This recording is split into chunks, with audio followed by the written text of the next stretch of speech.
chance to maximize the value of your case. One call, that's all. Why should you call a lawyer after a car accident? Well, let me tell you. Without a lawyer, you might not get the money you deserve or the medical care you need.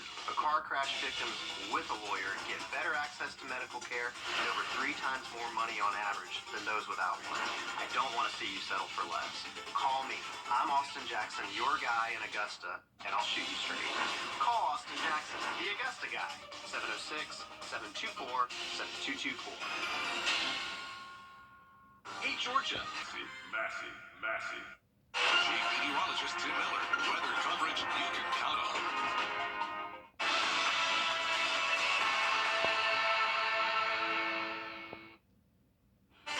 Well, finally, a little sunshine today and some warmer temperatures. But will we be able to keep that rolling, or is there something headed our way that's going to change that? We'll talk all about it in the 5 to 6 forecast straight ahead. Right now on News Channel 6 at 4, a principal who stepped down in the middle of the school year from her position will be back on the job. The latest on that and reaction from parents at the school.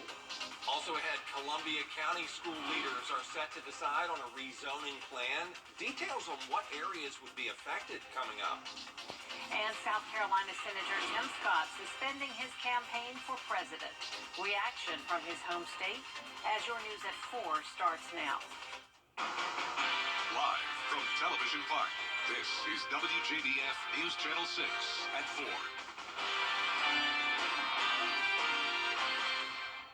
Good afternoon, everyone. Thank you so much for joining us. I'm Jenny Montgomery. I'm Brad Means. We do appreciate it. Coverage you can count on begins with a traffic alert. The southbound lanes of Windsor Spring Road at the entry ramp to Bobby Jones Expressway are closed. A sheriff's office spokesperson says a dump truck overturned and those southbound lanes of Windsor Spring will be closed until crews can clean it all up. The northbound lanes are still open.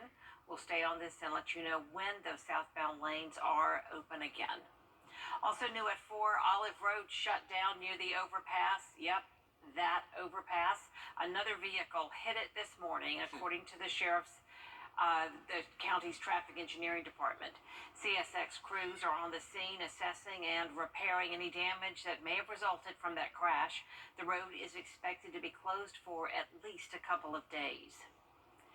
Columbia County School Board is considering a rezoning plan that could impact hundreds of students. Hannah Latier is live now in the newsroom with parent reaction to the plan. Hannah? Thank you, Jenny. The closure of South Columbia Elementary and the opening of Westmont Elementary will impact 5 other elementary schools, and parents have mixed feelings about it. Some students in neighborhoods like Crawford Creek will be switching from Evans to Westmont. Other students that live along roads like Cutler Mill and Perry Mill Circle will be moving to Westmont from Brookwood Elementary.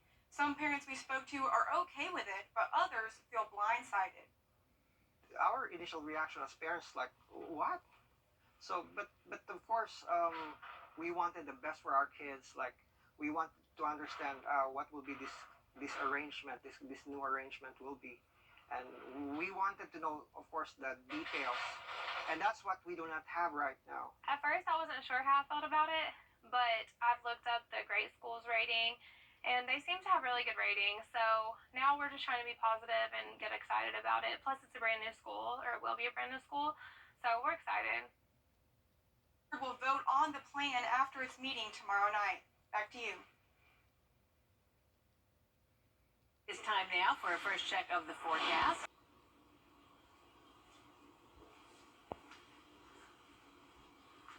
Tim, thanks. We appreciate it. Richmond County now, where investigators are trying to figure out what led to a shooting last night. The incident occurred at the intersection of Essie McIntyre and Martin Luther King Jr. Boulevard. Not a lot of information on this incident so far. We can tell you that there was a shooting and that investigators have not released much more information regarding any arrests or suspects. Also being pretty tight-lipped on the extent of injuries. News Channel 6 is working to find out more, and when we do get that, we will share it with you. An escaped inmate. An escaped inmate from Bibb County, Georgia, has been captured in Augusta after a month on the run. Jonathan Barnwell was in jail on drug trafficking charges before escaping along with 3 other inmates on October 16th. He was found yesterday at a home on Alpine Road in Augusta. Police are still looking for. He was in jail for the murder of his ex-girlfriend. A $5,000 reward is being offered for his arrest. Atlanta police are using tear gas today to break up a protest at the construction site of a new police and fire training center. Police and protesters clashed at the construction site just north of Atlanta after protesters marched 2 miles. Several marchers pushed into a line of officers in riot gear. Officers responded with tear gas and flash grenades. Protests over the training center have been going on for more than 2 years. More money coming to this area to help fight gang-related crime. The Burke and Richmond County Sheriff's Office is set to receive part of a $1.25 million grant. It's called the Gang Activity Prosecution Grant, and it got awarded to 34 agencies out of the 46 that applied. Good news that Burke and Richmond are among those. No word just yet, though, on how much each agency is going to get. South Carolina Senator Tim Scott has suspended his presidential campaign, and with the South Carolina presidential primary just a few months away, political experts are weighing in about the impact Scott's exit may have. Here's Voters in South Carolina hoping to cast their ballot for a native South Carolinian in the First in the South GOP primary next February will have one South Carolina candidate to choose from now. Well, South Carolina Senator Tim Scott announced he was dropping out of the race for the GOP nomination Sunday night. Now, this leaves former Governor Nikki Haley as the sole South Carolinian in the contest. Now, former President Donald Trump remains the presumed frontrunner for the nomination and the GOP primary in South Carolina. Now, political experts here in South Carolina say don't be surprised to see the field continue to shrink coming into 2024. Given that Trump is so strong, you know, the candidates are going to have to figure out who is the main alternative to Trump. And if a lot of people stay in, it's going to just become an inevitability that Trump becomes the nominee. And so I think probably it was the right move for Tim Scott. Nikki Haley, to me, is the biggest winner, being a fellow South Carolinian. The South Carolina's Republican primary is a winner-take-all state. 50 delegates will be up for grabs in February. In Columbia, I'm Jason Raven. The Columbia County School District announcing today that Principal Grace Meyer will return to her position at Stevens Creek Elementary School after she stepped down from that job in October. Graham Lee with reaction from parents. Assistant Superintendent Kristen Carroll told parents in a release this morning that the school district finished its internal review process and Meyer would be coming back as principal. Parents I spoke to say they're overjoyed by the news. This comes after an original letter was sent to parents back on October 6th that Meyer would be stepping down and serving in a different role. Former Principal Barry O'Neill has been in her place since then, but now we know Meyer will be coming back. Parents like Jill Morris say this is not only good news to her, but the children. She's loved. The kids love her. And there were a lot of tears and a lot of sadness when she left a month and a half ago, so I know they'll be thrilled to have her back. A spokesperson for the school system says they will not have any additional comment. Interim Principal Barry O'Neill will remain in the position until the end of December, and Meyer will return on January 2nd. In Martinez, Graham Lee, WJBF, News Channel 6. This week on Jenny, raising awareness about lung cancer and the shockingly underused screenings for the disease. Lung cancer remains the leading cause of cancer deaths in the U.S. despite effective screenings. Experts believe there's confusion about who needs to be screened. More than 127,000 people die from lung cancer every year in this country. What is the primary cause of lung cancer deaths? The fact of the matter is this. Anyone with lungs can get lung cancer, and there are many steps that you can take to reduce your risk. Stay away from secondhand smoke, eat lots of fruits and vegetables, and don't rely on supplements. It's also important to make your home and community smoke-free and to check your home for radon levels. We'll let you know who needs to get lung screenings. Plus, Signature Mike has great ideas for Thanksgiving decor. And finally, The Grovetown High School Theater Department gives us a preview of Footloose the Musical. That's tomorrow at 12:30 on Jenny. We'll still have right here on News Channel 6 at 4 a rising number of cases of RSV across this country. We want to tell you about that. A look at how that's impacting hospitals and what it could mean for you. Coming up next on News Channel 6 at 4.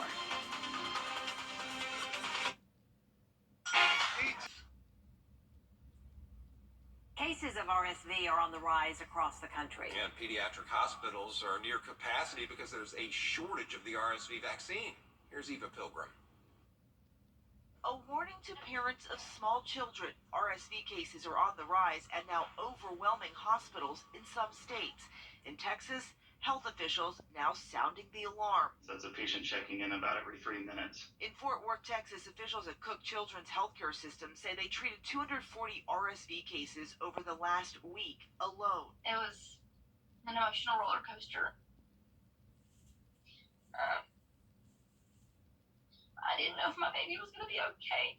Parents of 10-month-old Connor Cotton say he was diagnosed with pneumonia and multiple viruses, including RSV, after he had trouble breathing after a surgery. He's still on a breathing machine. His mother says the ICU where he's being treated is full. When we arrived at the Texas Children's emergency room, it was overflowing. RSV is a respiratory virus that for most only produces mild cold-like symptoms, but for young children and older adults, the virus can be deadly. A new shot to protect babies against RSV was approved earlier this year, but supply has been limited.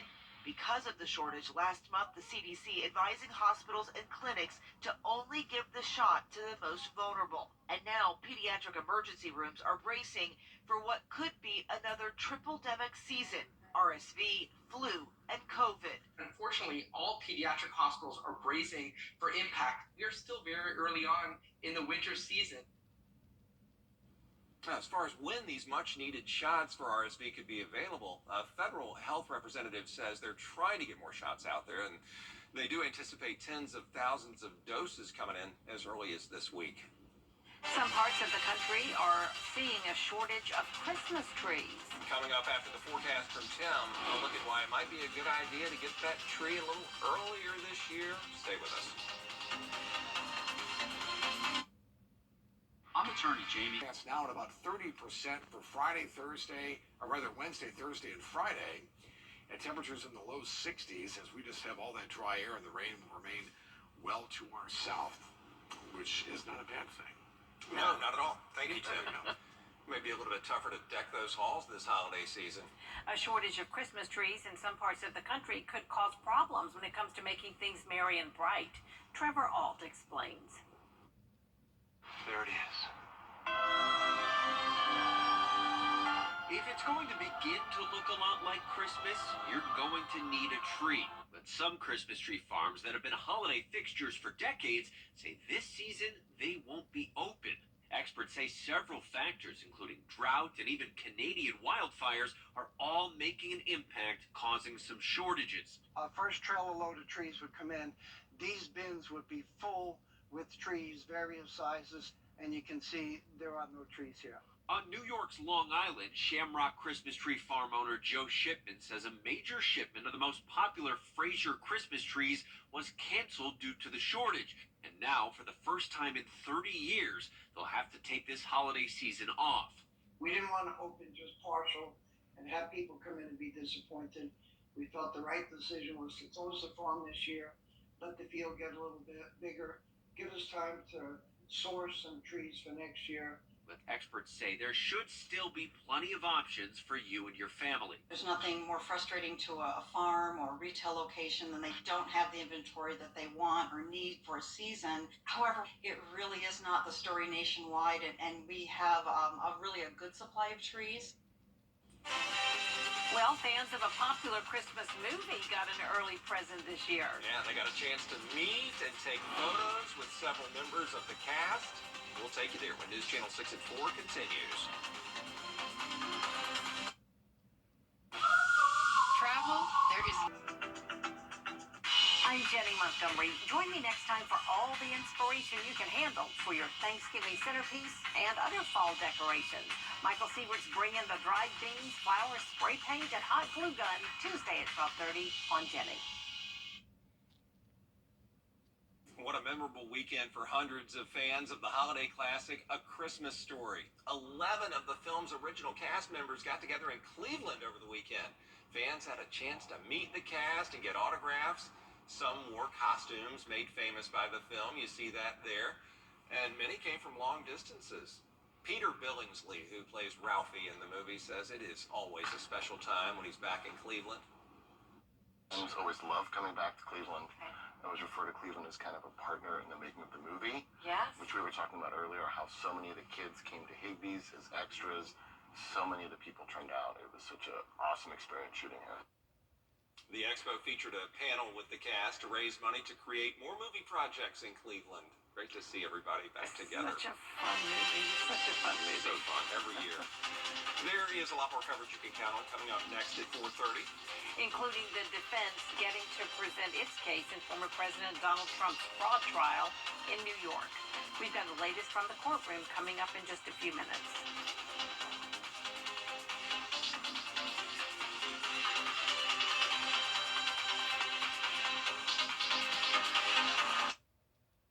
Everywhere there are a wet weekend. We predicted about an inch of rain over the weekend. We almost reached that, but it's the most rain we've had in a month. Is there more rain headed our way this week? A full look at that 5 or 6 forecast is coming out. Now on News Channel 6 at 6, protecting poll workers in Georgia. How the Secretary of State is working to ensure safety while voting. And consolidating schools in Columbia County. What parents have to say about the process. And a principal reinstated in Columbia County. As News Channel 6 at 6 starts now. Live from Television Park, this is WJBF News Channel 6 at 6. Good evening, everyone. I'm Jenny Montgomery. I'm Brad Means. Thanks for joining us. Coverage you can count on begins with the investigation into fentanyl-laced letters sent to election offices all over the Home, we'll talk all about that with your forecast in just a few minutes. Jenny, Brad. Tim, thank you. Columbia County School Board is considering a rezoning plan that could impact hundreds of students. Hannah Latier joins us now with parents' reactions. And the opening of Westmont Elementary will impact 5 other elementary schools, and parents have mixed feelings about it. Some students in neighborhoods like Crawford Creek will be switching from Evans to Westmont Elementary. Other students that live along roads like Cutter Mill and Perry Mill Circle will be moving to Westmont from Brookwood Elementary. Some parents we spoke to are okay with this, but others feel blindsided. Our initial reaction as parents, like, what? So, but of course, we wanted the best for our kids. Like, we want to understand what will be this arrangement, this new arrangement will be, and we wanted to know, of course, the details, and that's what we do not have right now. At first, I wasn't sure how I felt about it, but I've looked up the Great Schools rating, and they seem to have really good ratings. So now we're just trying to be positive and get excited about it. Plus, it's a brand new school, or it will be a brand new school, so we're excited. The school board will vote on the plan after its meeting tomorrow night. Brad? Thanks. Columbia County now, where the school board announcing Principal Grace Meyer is going to go back to her old job at Stevens Creek Elementary School. This comes after a letter went out to parents last month that said Meyer would be stepping down and serving in a different role. We've reached out to the school district. They have not commented yet. She's loved. The kids love her. And there were a lot of tears and a lot of sadness when she left a month and a half ago. So I know they'll be thrilled to have her back. Interim Principal Barry O'Neill, holding down the fort during this time at Stevens Creek, is going to stay on the job until the end of next month. And Principal Meyer back on January 2nd. Coming up, tackling tough topics in America. We're going to take a look at immigration issues in this country when News Channel 6 at 6 can to come to class and to read to her students. And this time it was her boyfriend of 4 years, Austin Dunwoody, reading to her class. But just listen when Austin suddenly changes the story. Now, what Austin is about to say is crowd, it will certainly flip. He's talking about Rachel, Miss Liebold. As we approach this new stage of life, there is no question that I want you as my wife. A beautiful, radiant cut diamond ring. And so, Rachel, here I am getting down on one knee. Just hold me once in my arms. Will you marry me? Proposing to her in front of her second graders. Tonight, the newly engaged couple saying they are overjoyed. Rachel saying, I love my second graders, and I'm so glad I got to share the moment with them. Tonight, the surprise those second graders and their teacher will never forget. We love their reaction. Congratulations, Miss Liebold, and we're glad she said yes. I'll see you tomorrow night. Good night.